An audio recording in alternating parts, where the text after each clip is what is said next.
What is up, everybody? We're back here with another episode of GrandLine Grinders, your favorite One Piece TCG podcast, hopefully. I'm one of your hosts here, that half breed, back again with my lovely co host, Kebby G. And we have a returning wonderful guest, Flaffic Fleet TCG. And I'm feeling pretty decent this week. I am gonna feel like I have to be a little bit the bearer of the doom and gloom news for a little bit, but I'm overall my week's been all right. But how about you, Kevy? How you feeling this week? I'm doing all right. I still got a little bit of a cough just because I don't. It's probably just that time of the season. It is what it is. So hopefully I don't do too bad today. I'm gonna try to be the optimistic one of the two, since I don't play as much as him. So we'll see how that pans out. How are you doing, Flaffic? I'm doing all right, but I'm staying super busy. I just working two jobs right now. I started my new job this past week, working at a local dispensary as a bud tender, and I'm working at a local bar doing some stuff. So I'm staying busy doing there, doing all that stuff, trying to stay on top of making content. I missed my Friday drop because I'm working on a bigger video this upcoming week. So staying busy on that kind of stuff, playing a lot of OP13 here lately. Been having a blast. Oh. So I guess he's the optimistic one. Yeah. Looking at this meta shares, we have a little adjustments this week. Bonnie kind of fell down. Lim went up. Saba went up. Makes sense. I think Saba's probably the fifth best deck, but And then we have Luffy and Bonnie making it with Bella Betty returning, of course. The iconic Bella Betty, showcasing that good metas exist. Right? She was around last time it was a bad meta. She's back again. What do you guys think? She's ever so stalwart. We love her. Yeah, she is definitely one of the gatekeepers in terms of low to the ground, fast, aggressive decks. And whenever things get too big and too combo-y, Bello Betty will be good. But the kind of insane thing this week is kind of demonstrating the dominance of OP13 with now we officially have a week where all 6 OP13 leaders are in the top 10 power rankings for the ranked ladder. That all 6 of them are on there: Ace, Emu, Sabo, Roger, Bonnie, and Red Green Luffy. And I don't know. These leaders are crazy. I mean, I think Ace and Emu are the clear offenders, and Emu isn't even really the problem. It's Ace and Empty Throne that have really been the problems for me, where just Ace just produces so many cards and so naturally has low bricks with the combination of his 2 leader abilities, like drawing extra cards and getting rid of those extra cards as 2K counters if they're counterless and stuff like that. So it's just a really powerful leader on its face, and then it also has the incredibly busted cards in it, and it's just so tough to interact with in a reasonable way, especially with the way the triangle, the 3 gatekeep you, feels so bad in terms of Ace, Emu, Zoro, where you got to be fast enough to kill Ace and Emu, but if you're a low to the ground fast creature deck, then you get steamrolled by Zoro. And if you load up on a bunch of removal to beat up against the Zoro and the Ace decks, then you just die to Emu because all your removal's useless. And, if you find some way to interact with Zoro or with Emu, with Dawn minus effects or whatever, if you're the purple Magellan deck, then sure, you can Magellan them, but you still don't have any way to actually deal with the 10-drop blockers that Ace can eventually play. You don't have any way to kill them at all. So it's a very unfortunate format, at least for me, in terms of playing the ladder and stuff like that. And I've been very... I guess I've been so impressed by One Piece's card design for so long, and this feels like the first time where I've been disappointed by their lack of quality testing for the OP13 set. It feels really like, how did we get here? It's not just like one leader, you know, like Sokka or Red Purple Law. It's like so many. But sorry, that's my doomer. You said you've been having fun, Flaffic. You've been playing some fun decks, having some fun time. Yeah, man. I don't know. I've been playing a lot of Ace. I enjoy Ace as a deck. I like decks with a lot of decision points.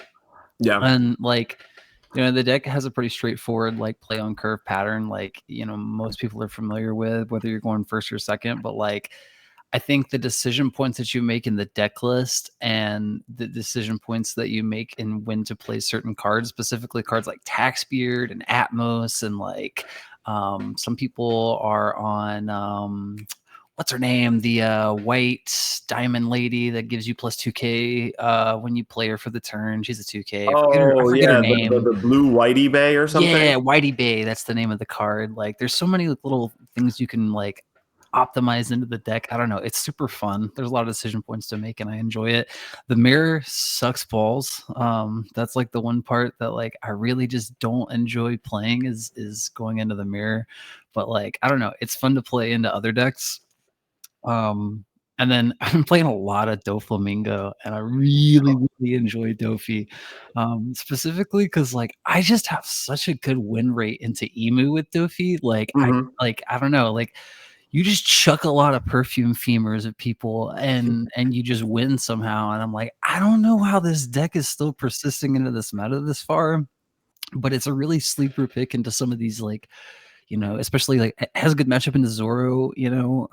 Law is still like a really insane card in a lot of matchups too, to bounce things like that. And I don't know. I'm having fun. I've been playing a lot of casual games. I haven't been playing at any like, you know, tournaments online or anything like that, but I've been having fun in the games I have been playing. And I think some of the newer cards that I've been seeing for a lot of other decks have been cool, specifically like the new Egghead stuff in this Bonnie deck that keeps popping up. And I think it's Red Green Luffy. Like, I don't really feel like it's got a lot going for it right now, but like it just feels like one of those leaders that I'm like, give it a couple of sets, especially with what we've seen out of the spoilers coming out of OP14 already. I just think the deck's going to be super disgusting in a while. Yeah, so the caveat I think with Luffy, I think I would expect it to be keep on the increase, just because we know we are getting a green-red Luffy and Ace leader starter deck 30. So like I would expect green to be the primary color for Straw Hats for quite some time, at least going into that green-red Luffy Ace starter deck. So I gotta imagine this lead of Luffy's gonna keep getting more and more cards as they push green and red Straw Hats. For sure. I think another leader that I'm really enjoying playing into, I haven't really tested a lot myself, but I'm a big fan of RP Luffy. And so like playing into it, it has a very similar play pattern. Bless you, buddy. Kuma's over there sneezing. Anyway, is Roger, right? I really enjoy Roger, but it feels so robbed, right? With this lack of promo. Bless you. Sneezy bastard all the time, this guy. But like the Roger deck is so quirky, and like it feels so dominating when it really gets going and it hits all of its pieces. And like the fact that we're not getting this new Ting cost promo until next year is what they said is super lame, because I think this deck has a lot of legs and it's so fun to see when it really starts popping off. Yeah, so when it's gonna be weird when that does come out. I gotta imagine Blue Purple Luffy is also gonna skyrocket on this top 10 list because it gains a lot of power just from that alone. And it does probably will make purple shine a little bit more on this top. It's ranked other than just Lim and Roger. So it is a little interesting though that ranked looks diverse, right? All the colors that are represented here, but once we get into the next segment, it's something completely different. It is a little interesting to me. And I mean, I definitely I've tested decks like Doflamingo, and I do like the Doflamingo deck as well, especially when you have like the Jinbei and Sengoku, and like Sengoku, you can replay, you can like recycle with your laws and stuff like that, where it's like pretty easy to just continuously find more copies of your perfume femurs to just go for unblockable again and again and again at the end of the game.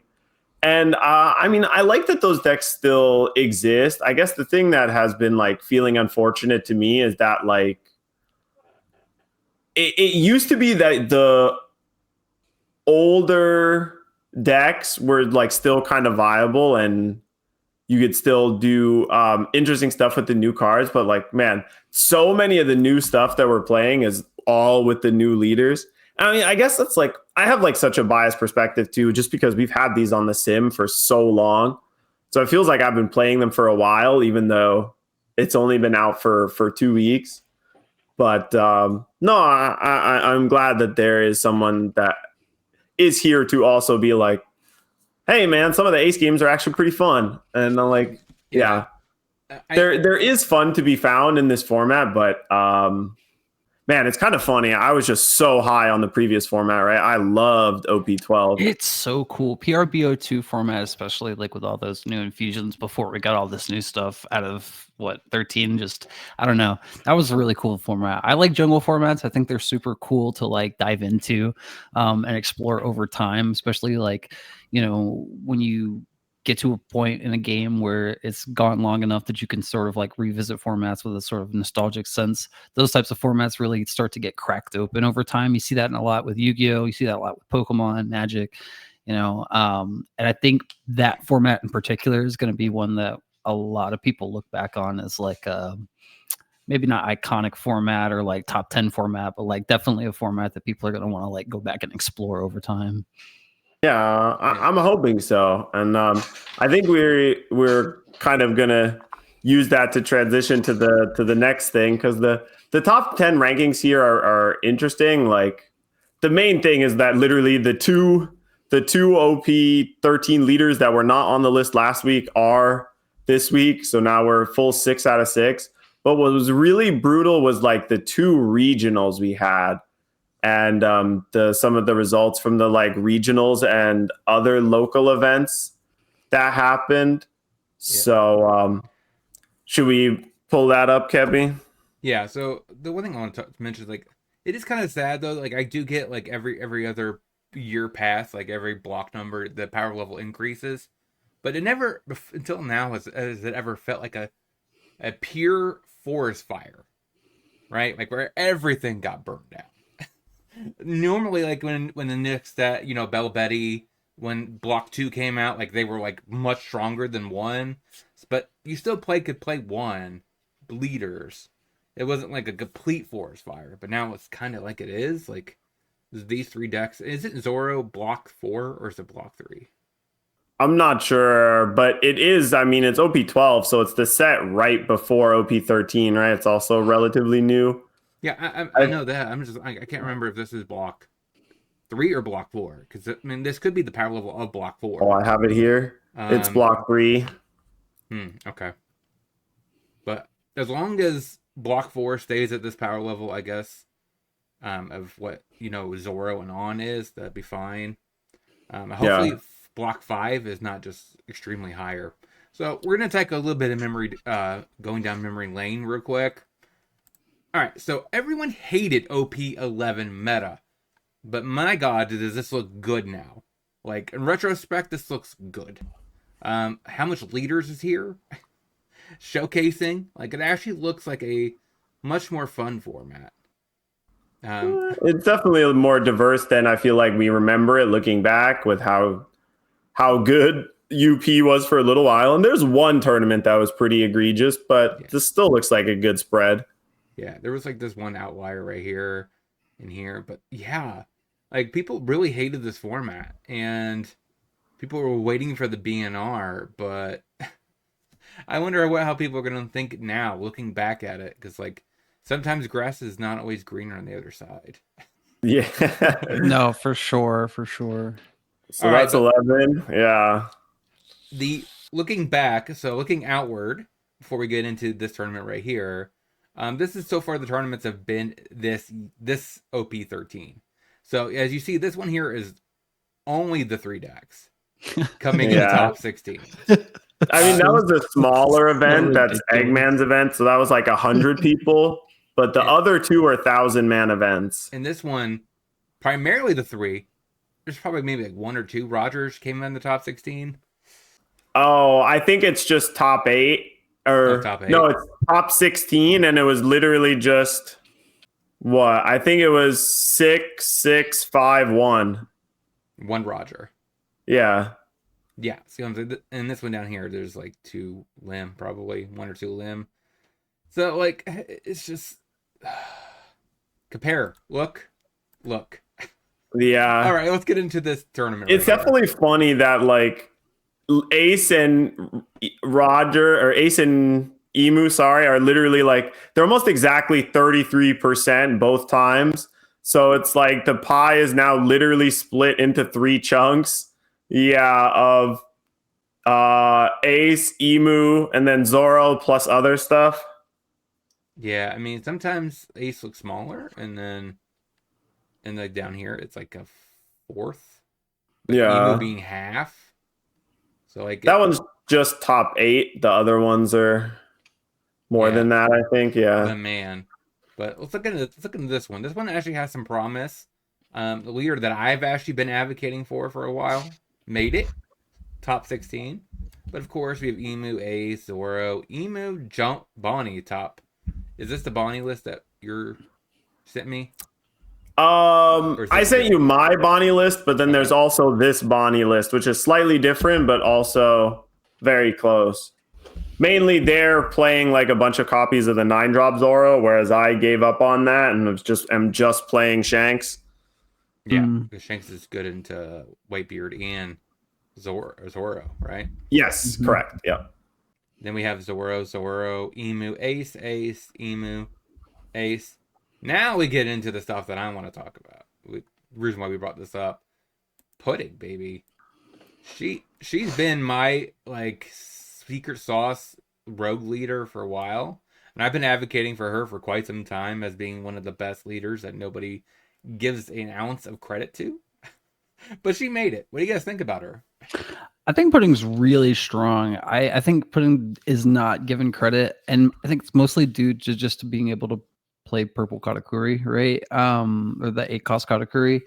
But like the games that I've played Ace into Pudding, I've really struggled to take games because just being able to trash the life is super strong. And you do it above curve a lot of times because you're ramping. I've seen a lot of lists play the 6-cost Robin, the demon Robin that trashes a life when she enters.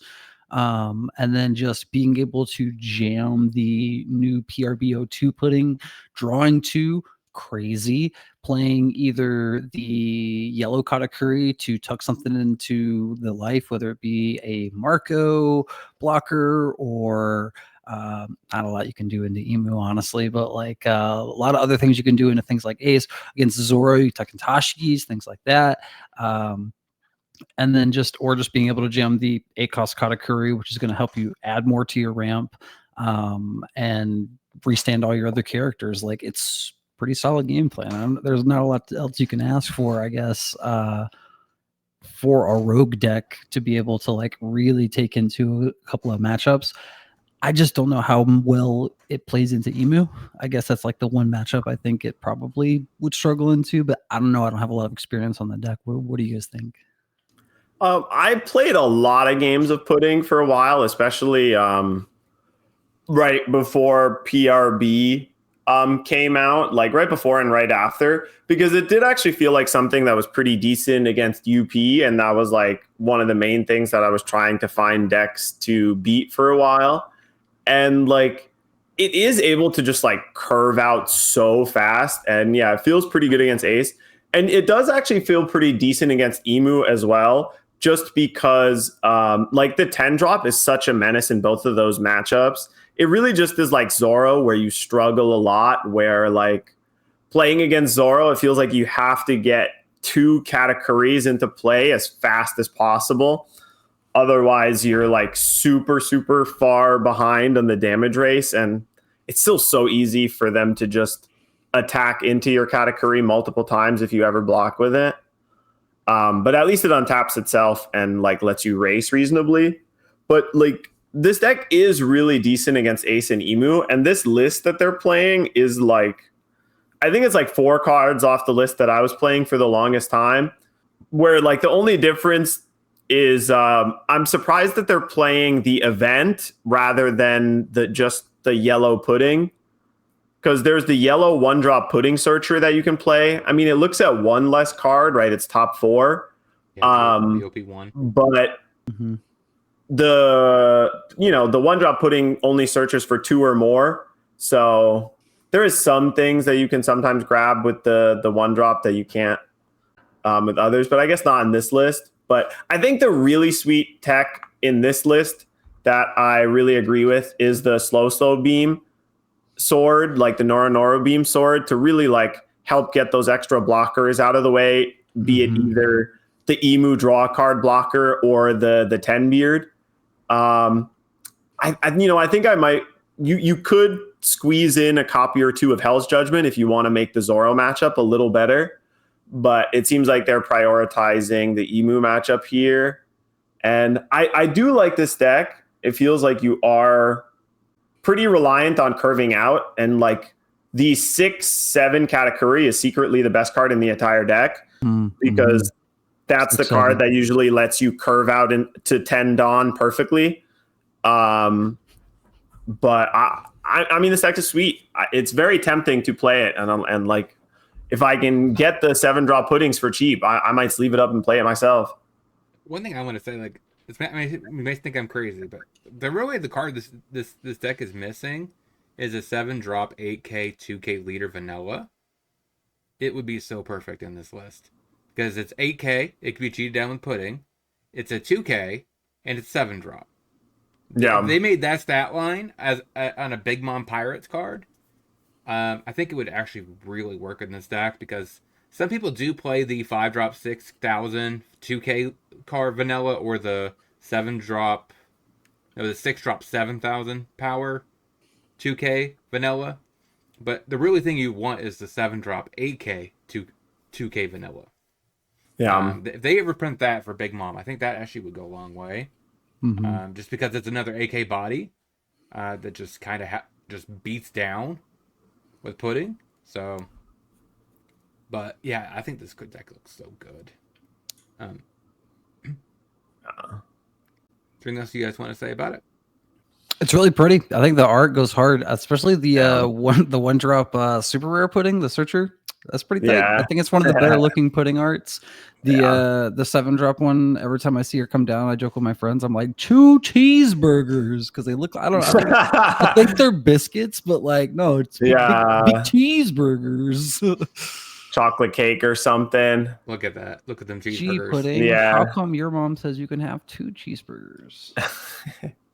I really like the way that the 2-drop works as well, right? Like the 2-drop Katakuri being able to spam out 2 8-drops just feels really nice. So like, delicious. Yeah. 8-drop Kata feels so flexible when it can either heal you or be removal. But moving on. So we have another Emu. We have a Limb, which this is a deck that Haffrey swears by. Yeah. What do you think about this one? This deck is gnarly.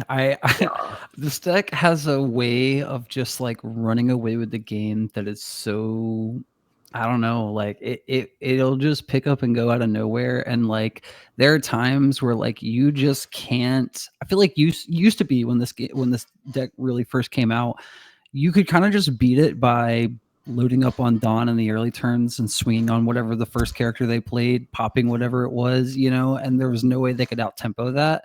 Now they don't really care. And like I've had games where like, I've thought in Ace about cutting Taxbeard a lot, but like if it wasn't for Taxbeard, I wouldn't be able to outpace this deck at all, and I think like that's a pretty solid win condition, and of just being able to like, oh, you don't have this one card, like I'm gonna run over you, like that's a pretty solid strategy. I don't know. Yeah, the 10-drop Shanks is so good in this deck. It like really, in the way the interaction works, where you can play the 10 drop and still activate your limb leader effect to play something, is like so strong and just like lets you set up so many attacks because you're kind of like a deck that wants to snowball a little bit anyway, right? You want to stick a thing and then stick a second thing and have both of those things survive. And like it's really important to have rested characters to get your like cards to work properly, like your Doflamingo to untap and your Limb to untap and your Sabo to actually draw you a card.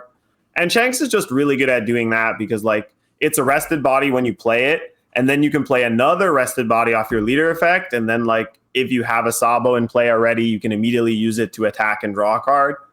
So it just combos really well, provides you like a bunch of Dawn, lets you hold up stuff for your Dead Man's Game or your, Nora Noro Beam Swords or your Hell's Judgment and stuff like that. The one thing I just have not been sold on is the Sanji. I'm really not sure if the Sanji is it. I mean, it's kind of like a 2-drop 7K, I guess, because you can play it and then immediately after activate your leader ability most of the time, because it untaps 2 on the 5 Dawn turn. But I don't know. The fact that it kind of does nothing other than be a vanilla the turn after you play it feels kind of very low impact for me. The untapped Dawn doesn't work. I'm not sold on it. People seem to like it. I feel like there might be a better option. Like I might want to try playing Magellan or something like that instead. But I haven't gone too deep into it. Maybe there's some curve that I don't get that really makes this card busted. I think it really depends on with Magellan, like taking a turn off and getting to your Shanks. How much does that impact it? Yeah, that is fair. I think the magic of the Sanji is like it leaves you down if you can stack them up. Like it leaves you down up for your events. Obviously, it leaves you stuff up for, if you want to leave the Dawn up after you untap it, pass. You've got your Dawn ready to go. You've built a character in play. Yeah, you have a 7K on the next turn. You don't get to untap your stuff with the effect, right? But like you get to restand that Dawn. You've played a cheap character. You can go into another searcher. Or I think the magic of it really is just being able to untap your Dawn and throw it on your leader and just swing heavy. Cause like, especially against Ace, like if they can't play a lot of blockers out early, which a lot of time they're just playing blockers on curve, you can kind of force them to push cards out of their hand pretty quickly by just stacking up high with your leader and keep going over their head, right? And so I think like being able to jam the Sanji out early and like play multiple into each other, right? And just stacking up Dawn on leader or another character and going heavy. Same idea with the Shanks, right? You get the Shanks out, you restand all your Dawn, you start attaching it to your characters and swing in. Like I think the Sanji just kind of like complements that gameplay style a little bit. Yeah. I wish the end of turn untap worked, but it doesn't, which is so unfortunate. Super lame, yeah. I don't know. Yeah, and sadly, you don't get access to Luffy either. Yeah, right? It's a straw hat leader, right? Requirement. Yes. Yep. And man, this deck just desperately needs a way to search the 1-drop limb because it's the most busted deck in the card. It's the most busted card in the deck, like by far. When you start with this thing on turn 1, it's so different because you don't have to waste counter defending your characters. They just get untapped right away. That way, it actually allows you to like take life in the early game, so you can fill up your hand. And then like, in the late game, it just triggers all your rested effects and just makes it very difficult for the opponent to race you because all your characters untap end of turn and, theirs don't. So it's like, that's the thing that feels the most swingy to me with this deck is like, not even whether you go first or second. Like, I think you can totally win the game if you go second, but like even more important than going first or second feels like is finding the 1-drop limb in like the first 2 turns of the game. So you could get it down and then like maybe also activate your leader ability in the same turn and then untap it and go from there. Yeah, I think that's a lot we said about this deck. I think it's pretty good, right? It's been pretty decent. especially if you're wanting to play on a budget. Like I think this, for the Yeah. most part, this deck is very, very cheap. The way this deck has crept up from being like a meme that people laughed at to like a very real serious tournament contender is kind of nice. It's a nice little Cinderella-esque story or whatever. I do Oh wonder yeah, for sure. So if they ever printed another limb, would that make this deck busted?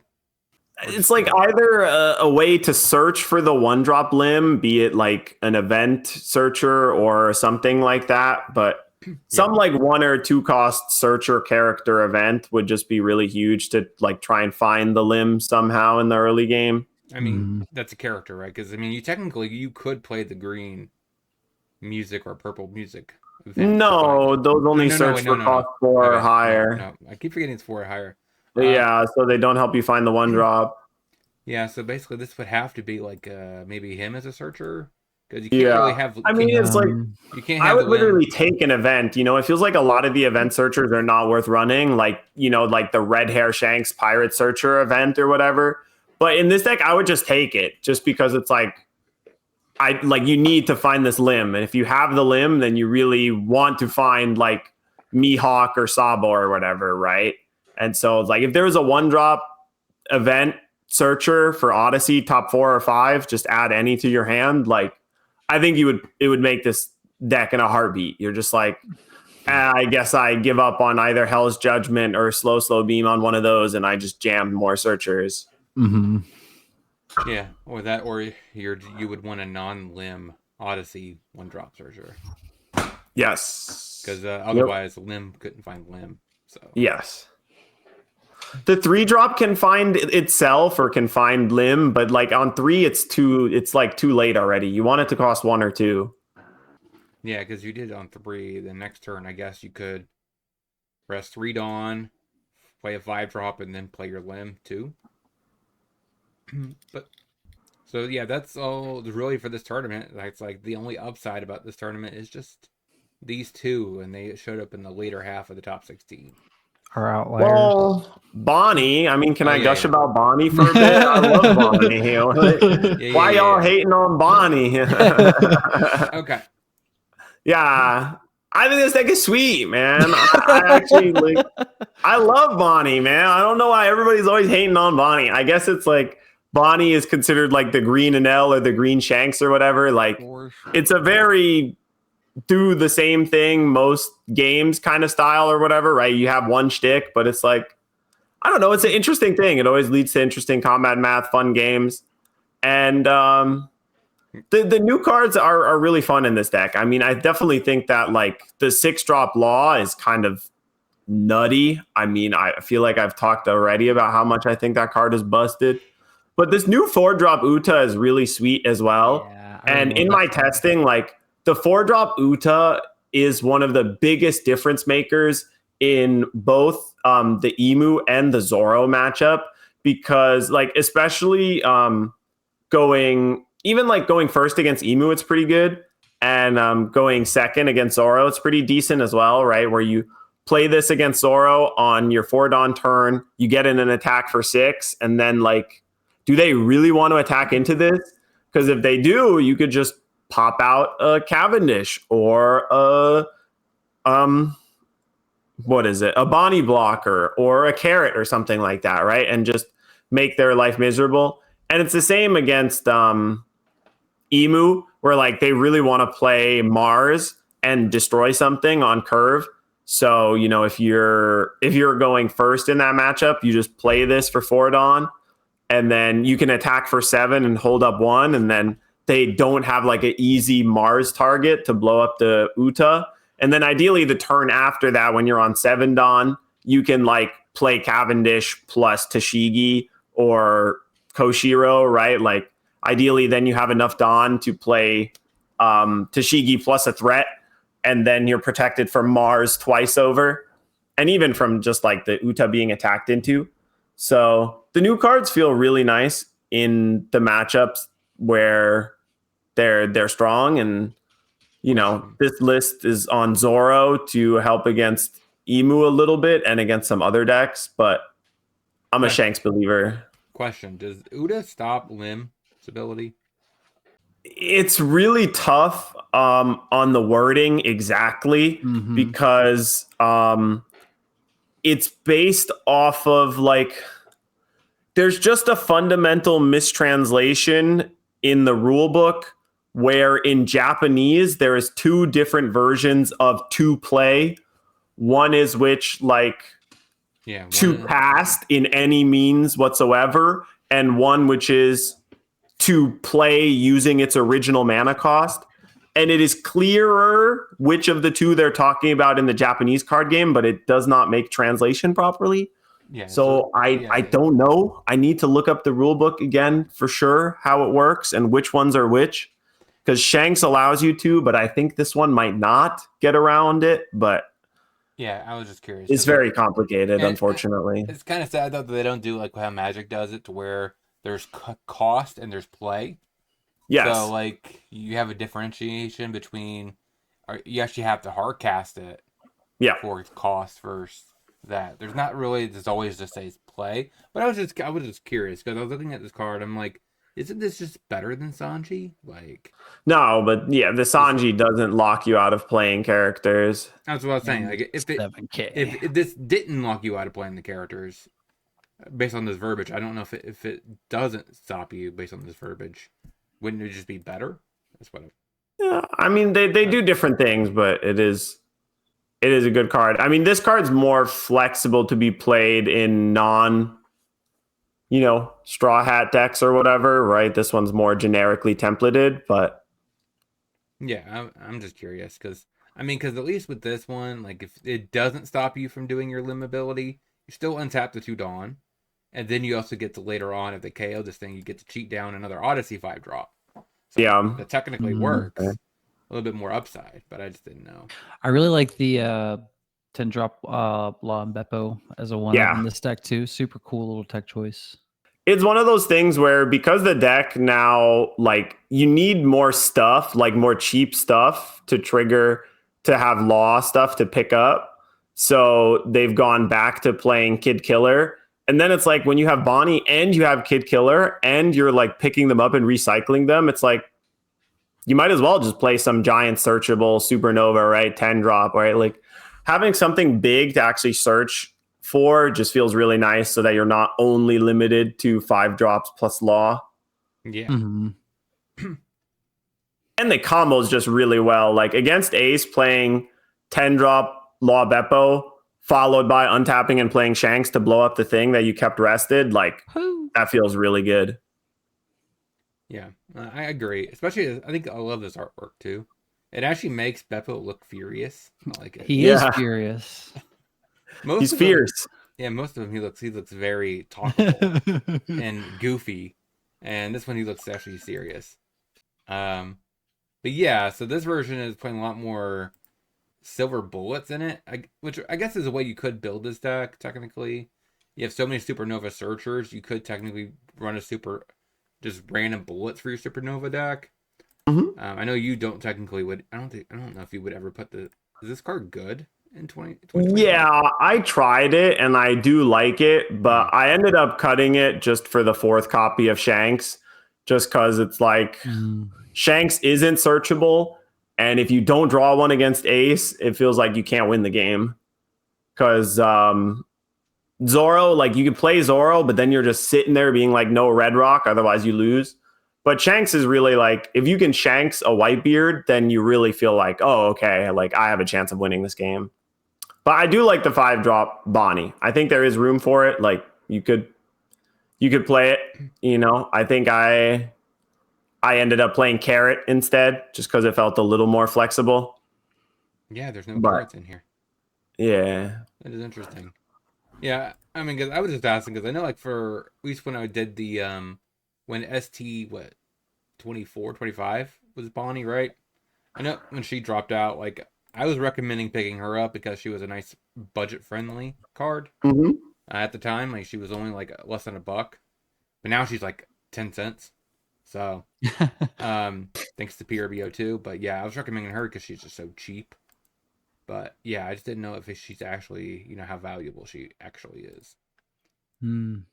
But she can be, but less than you would like, just because like the 10 beards don't get rested that often, and like it doesn't stop empty throne, unfortunately.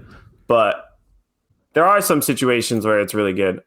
Isn't this just so this technically can be like 4-drop Luffy? So it's like basically just tapping down a Dawn. Yeah, keeping them off curve one turn. I guess most often you'd want to use it on like the turn that they hit 8 Dawn or something, so they can't I am Whitebeard. But Yeah. it's okay. Like I said, I just felt like the consistency of Carrot and being able to actually attack with it felt a little better for me. Yeah, I mean, it blows my mind that they're not even playing it. I thought she just always was a staple. I really like Carrot. They opted for more blockers as well, right? They're playing extra Rosinantes, which like the extra 2-drop blockers really help the Zoro matchup, where it's like Cavendish plus a blocker really does win the Zoro matchup pretty hard if you can curve out into it, especially. But I don't know. I think Bonnie is a fair deck. Like it's a good deck, but it is always going to be a fair deck primarily, no matter how good it is. And I wish there were more like fair. Like I want fair decks to be the best deck around. Like I don't know if the meta was just like Bonnie versus Shanks versus Enel. I don't know. I think that would not be that terrible. That would be like a very skill intensive meta, I guess, because most of the things are about, just getting resources, value, curving out, that type of stuff. But I don't know. That's my bias, I guess. But I know people hate those decks. Like all 3 of them, they hate them. Yeah, I mean, Bonnie was like the green Enel for as long as I've been playing. It's always the deck that people didn't like because it's just. I mean, I don't know if it's just because it was always in the top 5 decks basically since I started, so it's always there, or if it was just they just hate the leader ability. But it is very annoying. I will admit that it is a very annoying leader ability, and it makes certain styles of decks tough to play. But yeah, it makes purple much harder to play unless you're spamming out big bodies, multiple. Because like you play big body, okay, you just keep resting it. Yeah, and any leader that has when attacking, obviously rough against Bonnie. Is there anything else you want to say about Bonnie in this current situation? Okay. So last conversation. So there is some speculation going around talking about some sort of potential BNR ban restriction announcement in January, like 16th, I think, around maybe it was a little bit 14th. So this is speculation. I think for the most part, I think we're probably on the same page and we agree with it. But what do you guys think? You guys think it's real? And if not, I mean, I don't know. I think that is possible just because Bandai was pretty quick to react to Blue Purple Luffy, even though like we looked at the previous, results from like OP11 pre-ban and like it was pretty varied, like looking back on it, like we were talking about before. So like I don't know. I feel like that being said, I could see a sort of reactive ban to this like negative backlash, but also I totally see OP13 and like this meta we're in is sort of like a meta refresh reset sort of thing, where like as we go into OP14 and we get more sets and the heroine set and whatnot, the level of power is going to increase to a point where this format will be a lot more varied, and like we'll see this being the new like paradigm of like what we can expect to see as far as power level going forward, as far as like, okay, Ace and Zoro, like, like that's what's normal now, that type of thing. So like I don't know, I don't want to see it banned this early, but like I could totally see it with as much negative feedback as has been going on. Yeah, I'm really hoping that there is a ban list of some kind, just because like I feel like there are some like obvious mistakes where cards are like not performing as intended. And like there's some cards to me that are just like when I saw them printed and especially when I saw them in play, it was clear to me like, okay, that's a mistake, right? Like this shouldn't exist that way. Like that just definitely does not feel right. And it's like the first time I definitely saw that was Moby Dick, where it was really like, okay, they didn't intend for it to work like this because it's too easy to go to 1 and then survive at 1. And this is 2 Dawn that gives potentially 12,000 bonus to your board for 2 Dawn. Like the stats on that don't line up. And I feel that way about like Reject too, where like Reject is just like 4 Dawn to deal a damage. It's just not math that like works out properly for the health of the game. And it feels that way pretty clearly with Empty Throne as well. And like to a lesser degree, I Am Whitebeard, where it just feels like you should not be able to play 10 drops and still hold up 2 or 3 Dawn. Like that just like breaks too many rules of how 10 drops are designed, right? Like 10 drops are supposed to be extremely powerful, but inherently risky, right? Because you're resting all of the Dawn that is available to you, right? The limited 10 Dawn you have to in this one thing and to theoretically putting all of your eggs into this one basket. But when you fundamentally break that rule and get 10 cost level of power for cheaper, it just feels too oppressive to a lot of the other decks. Like, yeah, with, I Am Whitebeard leaving you 2 Dawn up and, Empty Throne allowing you to play a 10 drop and still have 6 Dawn up. Like that one's like the clear, obvious one where like, I don't think you need to ban the leader in this situation. And I'm not calling for leader bans, but I think there are some like play patterns that are just very obviously not fun and very frustrating. And and I think Emu survives, but is definitely a much worse deck without Empty Throne, right? Like if you're actually forced to play Mary Joie, the deck feels totally fair and balanced. Like if you've ever played the Emu mirror match, like that is a very interesting mirror match where people have to a lot of times play around Jupiter, right? Like getting the thing you actually have to hard cast, the 7 drop that you have to pay for 6 and then defend so that you have a bunch of 6K swings or 7K swings at your opponent's leader or whatever, right? And so like I think that like starting with a ban of those 2 cards would be really, really great for the health of the format overall. And you could maybe look at Tashigi. I think Tashigi might be a bit of a problem. But I'm just always an advocate for bans. And I'm really hoping they do hit something. But at the same time, I am very excited for OP13. Like, I think OP14 is a banger of a set in terms of like really cool design and really cool stuff, but it would be a shame for it to be overshadowed and not matter because OP13 is just too good. I think go ahead. Yeah, go ahead. Oh yeah, I was gonna say I think with like the whole idea of like I Am Whitebeard and the Empty Throne, I think it's obviously I feel like the Empty Throne is totally a card that can be hit. I think I Am Whitebeard is a lot fairer, obviously, like but I think more so the problem for both decks that we're seeing is these 1 card houses, right? So like you used to like you play I Am Whitebeard and you drop a 9 beard, or you drop a 10 beard. It's like, okay, yeah, you have 2 down up and you dropped your 10 cost thing, but like you only did this one thing. But like when you drop the 10 drop Bluebeard that has blocker, you have a 12k blocker, you're drawing 2 cards and you're giving up to 4 Dawn to 2 different things. Like that's so much value that like and the fact that that's a leader locked effect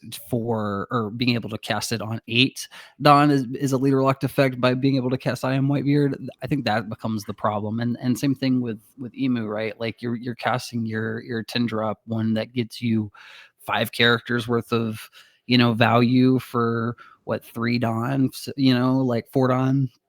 I think that is something that also needs to be looked at just from a game design standpoint. Because like even looking at this new set, I don't think any of the big 10 drops in 14 that we've seen so far are anywhere near as crazy as the Five Elders or the new Newgate, right? Like they don't do all that. They're not doing all that for one card, right? So I think looking at those cards specifically also could probably be a thing, maybe like a pair ban situation for Ace, where it's like you can't play I Am Whitebeard and 10 drop Newgate in the same deck type of situation. I don't know. Yeah. Yep. I mean, I don't know about the new Newgate. The new Newgate, I think, is fair if you play it on 10. Like, I mean, it comes down draw 2, discard 1. Right, but playing it on 8 is crazy. Yeah. So, where I think they messed up, especially with the I Am Whitebeard, is the fact that they added the second half of the text. If it was just 8 Dawn to play an I Am Newgate, and that's it, then that would be, I think, a little bit better. I mean, a little bit more fair. But the fact that you also could take a life, increase your leader by 2k for the turn, which plays into your Roger, 10 drop Roger, so that way eventually you can, be at 0 life, you stay alive one turn, play Roger, and now they can't block, so you're basically just kind of hammering home.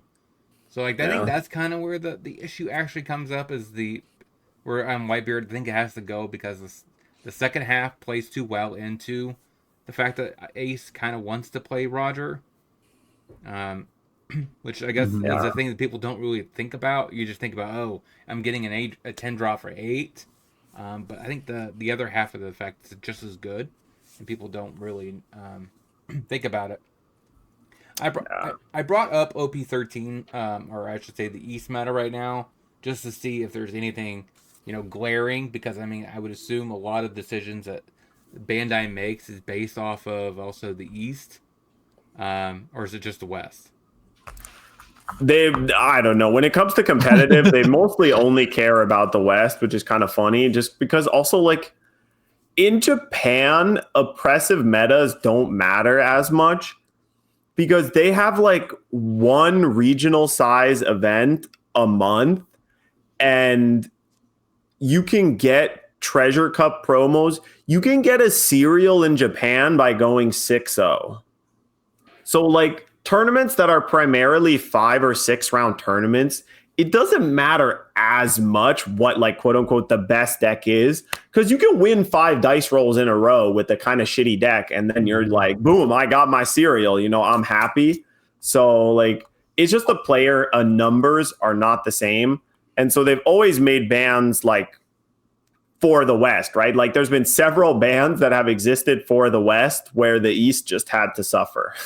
You also see a shitload of locals in a very clustered space versus like in the West where like, you're driving, at least 5 to 10 miles from local to local. Whereas like you can walk down one block and go to 2 different shops, 3 different shops, whatever, in a specific district and, whatever city you're in. Right.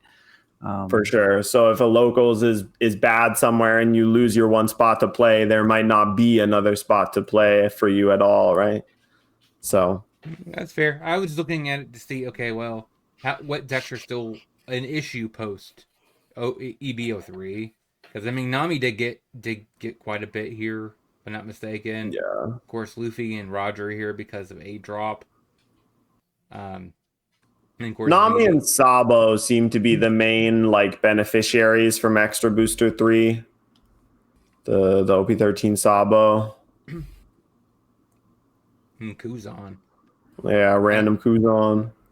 I don't know. It's just I definitely I agree with what you pointed out with too, Kebi, where it's like the interaction between I Am Whitebeard and the 10 drop Roger just feels really rough as well, because like I've seen a bunch of Ace games that literally go like, okay, I go first. I go Searcher, Marco, Jozu, I Am Whitebeard, play a 10 drop. I Am Whitebeard, play a 10 drop, Roger. And then I just have 5 characters, swing with all of them.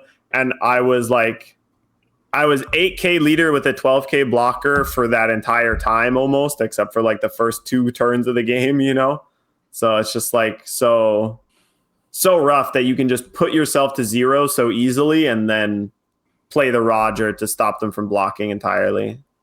Yeah, I think that was a little awkward that they printed Roger that way. Like, it should logically only be if your opponent's at 0 life, they can't use a blocker.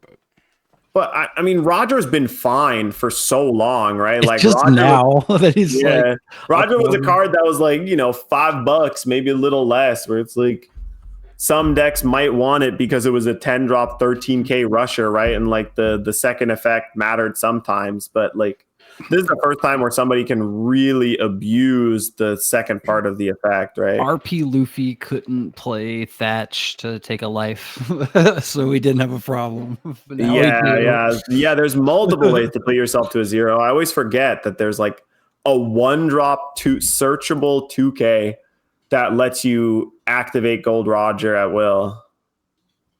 Yeah, come with Thatch, yeah. And then Roger, some lists are playing Sanji to do the same. Mm-hmm. Yeah, but like that combo's more reasonable, right? The 2-drop Sanji. Yeah, but I think it's more of just because until now the only big go big red deck was Shanks. Yeah. So now that there's more on the meta, like now we have Ace, which is a kind of a go big blue red leader. I think that's the big difference there. But yeah, I do find it a little interesting though that OP13 is about ready to drop in the East this week. Which I was making someone in the Discord we were talking about. I didn't realize that it was coming out so soon in Japan, and I was like, man, I guess but a lot of people over here are wishing that it was dropping here in the same date. Yeah, because I don't know. I feel like people probably would be excited if there was only like a 2-week OP13 meta here. Soon though, simultaneous release. Yeah, it's not that far, right? Once OP14 comes out, it will be halfway towards simultaneous release because we'll have some cards before them for the first time in a while. Yep. And we'll have some, EBO4 cards before we get, or is it PRBO4? And we're getting one of those sets, cards from one of those sets before we get the set that came before. I can't remember which one. Yeah. We're getting half of it. The purple, black, and red, yellow is second half. I think it's blue. Oh, interesting. I think it's blue. Purple, black, blue is EBO4. It's coming out in OP14, and then the red, yellow, and green. It'll be really exciting to have spoilers where it's really like, oh wow, we're gonna get to play with these cards first, actually, like for real. And I am really excited to start testing OP14 because like that one also really feels like, wow, all of the leaders, like basically all of the leaders feel like successes design wise in terms of like they're interesting to play. They make you make interesting deck building decisions or interesting combat decisions, right? Where it's like the Doflamingo and stuff like that. And I think that's really exciting. So I'm really hoping that the ban list is true. And like, I don't want them to be too heavy handed. Like, I think it would be insane if they just came down and were like Ace Emu banned as leaders. Like, that would be insane. But I think there's some very clear problem cards. And I wouldn't be surprised if they hit Tashigi too, to be honest. Because Zoro feels like also a leader that like, I understand why it's an effect you would want to have in the game as like this anti-aggressive aggro strategy type thing. Because, the idea is that you have a triangle of like, big creature deck, low to the ground aggro deck, and then like medium-sized anti-aggro deck, right? And like, and then maybe there's like a combo deck sprinkled in or so there, right? Like that's usually the quote unquote ideal metagame. And I feel like Tashigi just helps Zoro be a little too good against the like the bigger character decks that it's supposed to kind of be bad against, just because it does it just does the too much 2-for-1. A 5-drop that rests a 6K and gives you 3 rested Dawn and its original cost and its vanilla stat line. It's just like the numbers on it are so pushed that I wouldn't be surprised if this is a card that gets hit, because it's also a rare, so people aren't losing all of their money or whatever. Yeah, that was one of the I wouldn't be surprised if this gets hit, just if you're okay, we know we need to tune down Ace, we know we need to tune down Emu, but if we hit those two, does Zoro just take over everything? Yeah. Kind of the same way where they banned Raigo after banning Jinbei or whatever, where they were we're hitting all of these removal decks and one of this super rush creature decks, so we don't want this control Enel to be too good. So I wouldn't be surprised if they do something like that, but I think if they do, it would really open the floodgates for people to be ooh, let's test these cool new OP14 stuff. Because I know I'm going to be building Crocodile. I'm a Crocodile simp. I love Crocodile. Really? I'm excited to build Crocodile. That deck actually looks really fun. Super interesting. I'm really big on this new Jinbei, and I'm really big on the Gecko Moria train. Yeah, the Moria, I played my first couple of games with the Moria now that the sim got updated. And it plays out a lot better than I expected, just because of how good it actually feels to be able to play a character, attack with it, and then trigger my own on KO effect just whenever I want, right? Yep. Being able to manually trigger your on KO effects is actually inherently way more powerful than I thought. Because there's so many on KO effects that are in theory balanced around, well, your opponent's just not going to attack it. But if you can just do it by yourself, it actually feels pretty good. Yeah. Yep. Yeah, I mean, the fact that Croc and Gecko does that, it's kind of interesting. They both triggered their on KOs. Yep. Oh, go ahead. I do think Tashigi should have been a 4 or less. It's stupid. It's such a high cost, and the fact that its base cost is ridiculous. It's 2 cards stapled together. Yeah, but I think if it was 4 or less, it wouldn't be that big of a deal. It still could tap down a Marco, but it can't top down a Law.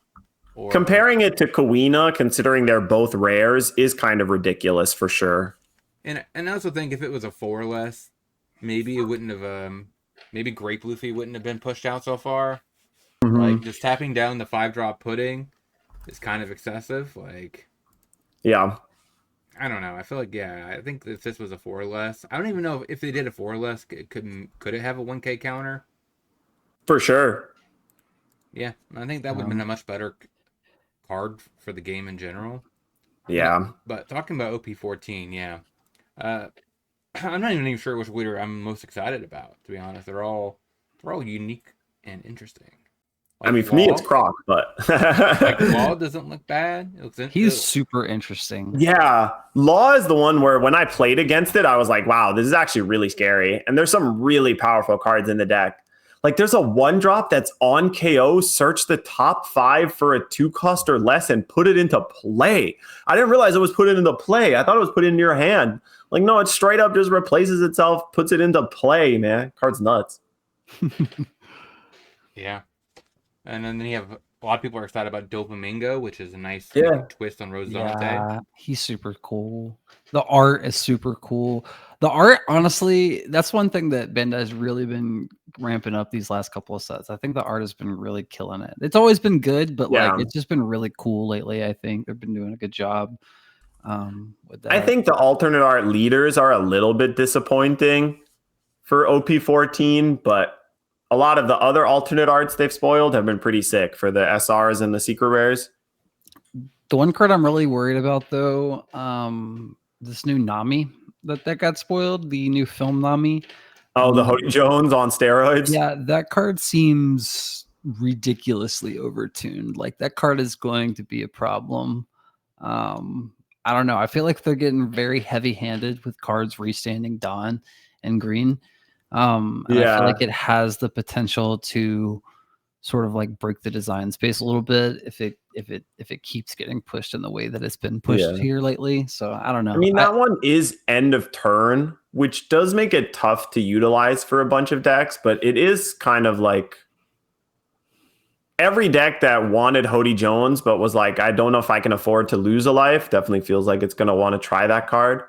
I don't know how good it'll play out to be. Obviously, it's going to be like the most busted in Red Green Luffy, where it kind of seems obscene to untap 5 Dawn that you can then all use your entire, that's 10k worth of counter in Red Green Luffy, right?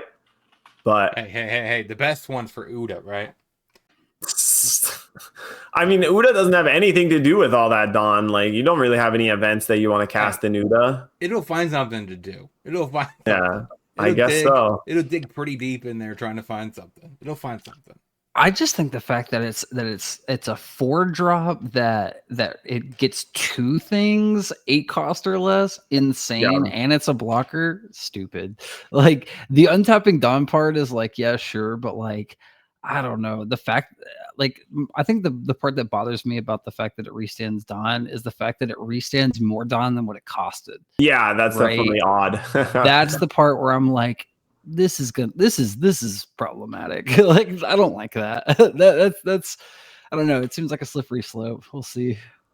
Yeah, I wonder if there's some deck that could like really abuse it or whatever, right? Like, maybe there's some world where we return to green, purple Doflamingo or whatever, right? Like untap all those Dawn, hold up a million events or something. But oh god, it's interesting. It definitely it reads very crazy, but I think it might not play out as broken as some people think. But I could be wrong. Yeah, I mean, if we actually had a more defensive green, purple Straw Hat leader, it would be so cracked there. Because you just untap 4 Dawn, leave up some, leave up Gum Giants. Like, yeah. I mean, they've been saying they'll play it in GP. Like, they want to try it in GP for sure. It also just kind of feels cynical in a meta that is being dominated by Emu Ace and Zoro to give Zoro a searchable option that does that much. But it's not searchable. The Nami? It's Straw Hat. But Zoro doesn't play Straw Hat searchers. It can. I guess you could. Wait, like, can you? I guess you'd play the Nami, but what else are you searching? You'd have. Can the Nami search Nami, the 1-drop? I'm not sure. East Blue Nami searches Straw Hat and East Blue, or is it just search East Blue? It's just East Blue. Okay. I'm mistaken then. Never mind. Yeah, that's why I think it's like. I think it's okay then. Yeah. Yeah, it's one of those things where it's like. I'll play 2 copies in my Bonnie deck. Like, I'll give it a try. What's her attribute? I think it's special. So let's talk about the character that everyone loves. Yeah. Right. Bam, baby. Senor Pink. Senor Pink. Everyone loves Senor Pink. Hell bro. yeah. That's actually kind of base, right? So it's kind of like a Magellan, right? Yep. Oh yeah. So they did give us another Magellan, kind of, but it's Senor Pink.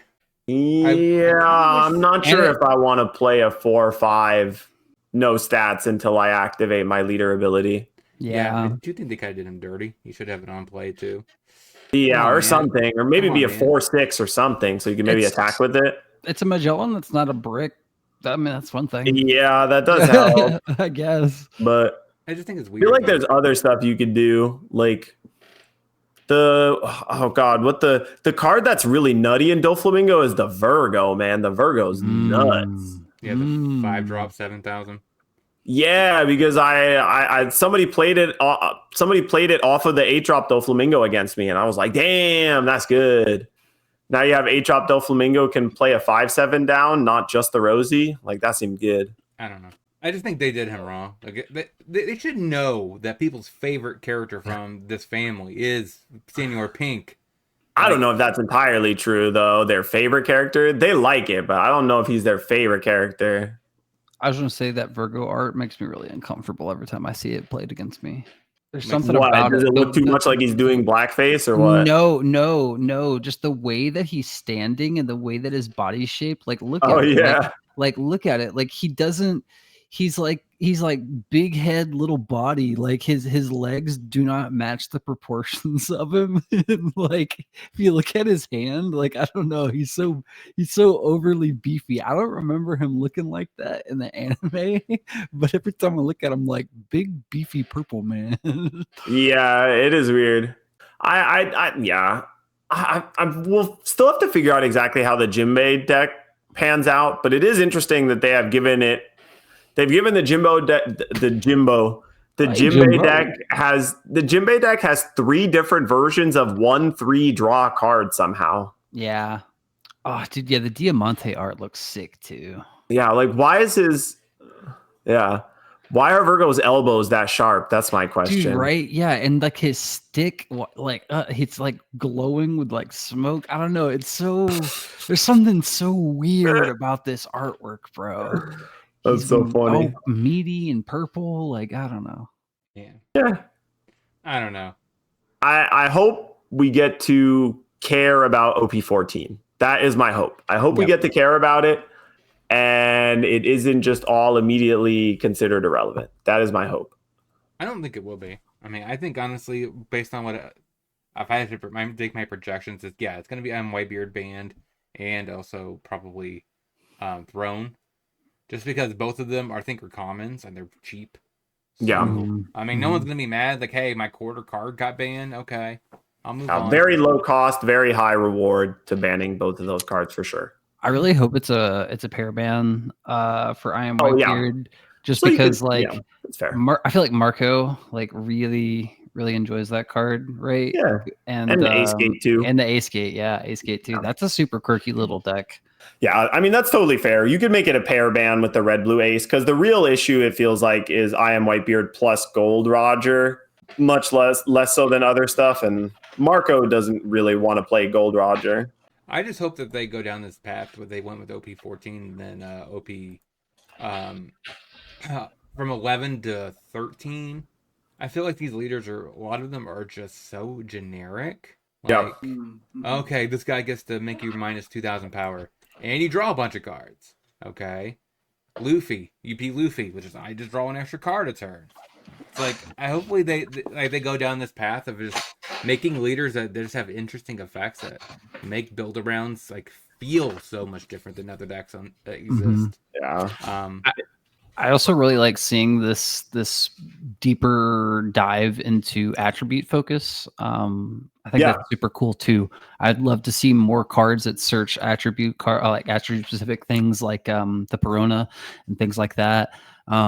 Decks that are more focused on specific attributes over archetypes. I think that's another cool design space that they've kind of started to dive into. Yeah, imagine if they made like a Garp leader that cared about strike, right? Yeah, that all cares about just like strike characters. Because we've only had the slash focus, so you're right. There's so much room to like make like a Kaido that cares about special type because he cares about Devil Fruit users, or Garp that cares about strike characters because he's all about hockey and stuff like that. That would be cool. So you want to go down the path of Yu-Gi-Oh? Oh, I mean the game already has Yu-Gi-Oh a lot of Yu-Gi-Oh has tons of that, right? Where they care about light dark types or whatever. Yeah. A little bit, but I mean we don't have to go fully deep in, but a little bit more would be cool. There's already a lot of of that just archetypal favoritism, similar to Yu-Gi-Oh in this game in general. I mean, like half of this deck is Whitebeard Pirates, mostly bounty stuff, is Supernova, et cetera. Like, Yeah, I guess you're right in that regard. I mean, this is more about the pirates themselves, which I think it's better to have it where they're more focused on their own pirate type. To me, that makes more sense because they're all in the crew together. It keeps decks thematically, if somebody's looking at it from an outside perspective, they're like, oh, Ace hangs out with all these guys. Like this makes sense. For sure. Yeah. Just tons of Whitebeards. Yeah, that's his dad, bro, and he's got his other dad too. He's got his dad and his daddy. It's like Mary Poppins. Oh man, but I don't know. I think it's like a decent part to start wrapping things up on, where it's like I am hopeful, especially because of like how interesting and cool I think OP14 is, where it really does feel like all of the leaders are doing that thing where you're talking about Kebi, where it's like less just about generic stats and card draw or whatever, and more about interesting interactions or whatever. Just like the fact alone that they printed the crocodile leader and people read it and were like, what the hell is even going on in here? Like, how is this supposed to do anything? This looks like it sucks. But then when you actually get to play the cards, you're like, wow, this is actually kind of sweet. This is kind of neat. This is so different from what other black decks have been doing recently. It like feels actually kind of cool.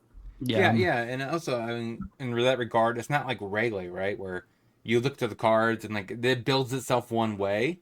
Yep. Like OP14 doesn't have that problem. Like there's not like I have to build this in this exact 50 and the play patterns are kind of that way. So that's another advantage I really like about it. Yeah, so before we head into the closing statements, make sure you subscribe. I've been meaning, I need to start doing that more, telling you guys to subscribe to the channel. Down below, there's a link, should be linked to all 3 of our separate YouTube channels. Go ahead and subscribe to those. Actually, just asking, Flafka, how many subscribers have you gained since the last podcast? A shitload, honestly, if I'm being honest. Let's see here. Like, I want to say, let's see, I just started my channel. I was at like 47 subscribers. I'm at, let's see, I'm sitting at 87 now. So 40. Yeah, it's nice. I subscribe too, man. I think the needs more whimsy video you made, I think, is a really cool idea, and I certainly hope they take your advice. Yeah, I really like to see that, talking about like design, perspectives. Like I think having more thematic, character specific things too are pretty cool. Like that, like the whole the new law in this OP14 set is a very law-esque ability, and it's still, a generic, plays into the theme of the card interaction type of deal. It's pretty cool. Yeah, so let's go ahead and get into closing statements. But make sure you go check out Flaf. Oh my gosh, I said it right. Flaffic's channel out, because it's kind of like a mixture, like the humor, and there's like Eric. You ever watched the Eric Andre show? Like it kind of has that in there, like where the humor's there. So definitely check it out. It's worth the time and effort checking that out. If you guys know what I'm talking about, Eric Andre show, when it used to be on Adult Swim. Oh yes. No, we know. So let's close it out with our special guest. Nope, wrong one. There you go. Are you putting it up to me? Yeah. Oh, my bad. Yeah. All right. Well, I appreciate you guys for checking this out. Yeah, I'm not really sure how to end it, but yeah, just subscribe, like us out, and we'll see you next time. Yeah, I mean, definitely. Thanks for watching once again, everybody. Let's say I'm not looking as much forward to watching tournaments as much recently, where like normally every weekend I'd be excited to be like, oh, let's see how the matches are going to go this week. But I feel like not as much for the next couple of months, but I am going to be paying attention to what's going on in Japan with OP14. And so obviously I really hope you guys will keep tuning in to the podcast, hearing our opinions, what we think, the news and updates about the One Piece TCG. And yeah, don't forget to check out that Halfbreed on Twitch and KebiG on YouTube and Twitch as well, right?